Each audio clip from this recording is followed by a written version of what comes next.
नमस्कार साथियों, जय हिंद। सभी विद्यार्थियों के लिए एक अच्छी खबर यह है कि जिन्होंने फॉर्म भरा था एग्जिट एग्ज़ाम का, जो एनबीएमएस के द्वारा जारी किया गया था, diploma in pharmacy exit exam, उनके रिफंड को लेकर के जो है एक नोटिस आ गई है। और आप इस रिफंड को आप यहाँ से उनके दिए गए वेबसाइट और दिशा निर्देशों पर अपने अपने अकाउंट में प्राप्त कर सकते हैं, जिस हिसाब से आपने पेमेंट किया था, जिस मेथड से।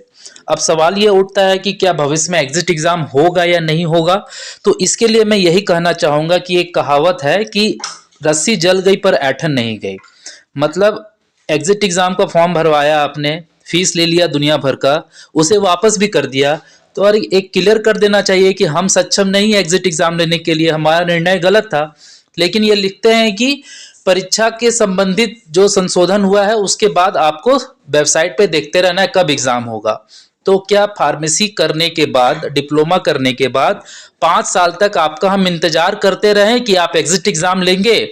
वैसे भी 2022-24 के जो स्टूडेंट है पास आउट हो चुके हैं, उनका रजिस्ट्रेशन रुका हुआ है और उनके घर वाले उनसे पूछ रहे हैं कि बाबू और जो भी उनके घर वाले हैं जिन्होंने डिप्लोमा का कोर्स किया, कि आप पैसा कमा के कब देंगे।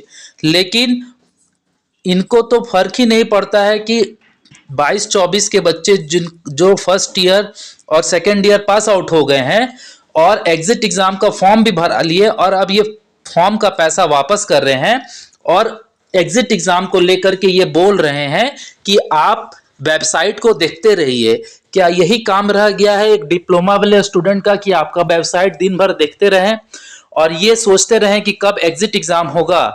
अरे भाई, आपको रजिस्ट्रेशन करवाना चाहिए 22-24 का बच्चों का जो पास आउट हो चुके हैं, और तैयारी कीजिए अच्छी तरीके से एग्जिट एग्ज़ाम के बारे में। और अगर एग्जिट एग्ज़ाम नहीं ले सकते, इसमें बहुत सारी खामियां हैं, तो उसको कैंसिल कीजिए।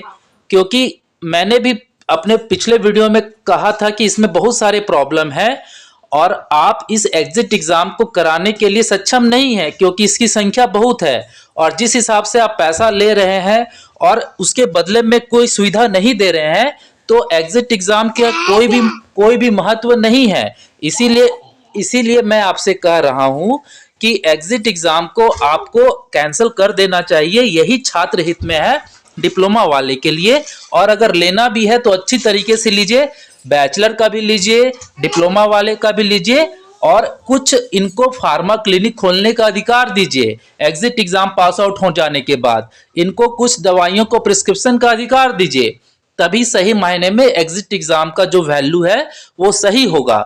लेकिन आप इनको कोई फैसिलिटी देना नहीं चाहते और संशोधन के नाम पर एग्जिट एग्ज़ाम को क्या किया गया है, पोस्टपोन किया गया है। तो ये तो गलत बात है।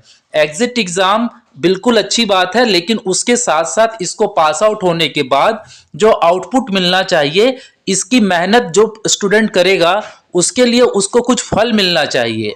और वो फल ये हो सकता है कि उनको कुछ दवाओं को प्रैक्टिस करने का अधिकार मिले। आप हॉस्पिटल ट्रेनिंग जो 3 महीने की करवाते हैं उसको बढ़ा दीजिए, 1 साल कर दीजिए। और एमबीबीएस डॉक्टर के अंदर फार्मासिस्ट की ट्रेनिंग को अनिवार्य कर दीजिए, ताकि जो झोला छाप डॉक्टर काम कर रहे हैं गांव में, एक रजिस्टर्ड फार्मासिस्ट उनकी जगह काम कर पाएगा, क्योंकि एमबीबीएस वाले डॉक्टर वहां तक पहुंच नहीं पाते। और इस हिसाब से अगर आप एग्जिट एग्ज़ाम लाते हैं तो वो सबके लिए अच्छा होगा और ये एक स्वागत योग्य कदम होगा। लेकिन अब आपको समझना नहीं है, क्योंकि एनबीईएमएस ने अपने आने वाले जो एग्जाम है उसका कैलेंडर जारी कर दिया और उसमें एग्जिट एग्ज़ाम का कोई जिक्र नहीं है। और अगर अभी ये नोटिस है कि एग्जिट एग्ज़ाम का जो फॉर्म भरा गया था उसके पैसे रिफंड किए जा रहे हैं, तो ये एक बहुत बड़ा संदेह उत्पन्न करने वाला सब्जेक्ट बन गया है एग्जिट एग्ज़ाम, जो कि विद्यार्थियों को भ्रमित कर रहा है। और एक प्रश्न यहां पर उठ रहा है कि क्या एग्जिट एग्ज़ाम अब होगा नहीं, क्योंकि अगर होना होता तो जरूर हो जाता। और चूंकि इसका जो खामियाजा है सिर्फ और सिर्फ स्टूडेंट को भुगतना पड़ रहा है, क्योंकि उनका रजिस्ट्रेशन रुका हुआ है। रजिस्ट्रेशन नहीं होने के कारण ना तो वो हॉस्पिटल में काम कर पा रहे हैं और ना ही अपना कहीं भी फार्मासिस्ट के पद पर सरकारी वैकेंसी भर पा रहे हैं। इसीलिए मेरा सभी जो भी जिम्मेदार अधिकारी है उनसे अनुरोध है कि आप एग्जिट एग्ज़ाम का जो प्रॉब्लम उत्पन्न हुआ है और रजिस्ट्रेशन से संबंधित जो समस्या है, कम से कम 22-24 के बच्चे जो पास आउट हो चुके हैं उनको रजिस्ट्रेशन का मौका आप दीजिए। वैसे स्टूडेंट इस बारे में आप क्या सोचते हैं, कमेंट बॉक्स में बताएं। मिलते हैं नेक्स्ट वीडियो में, तब तक के लिए बाय बाय।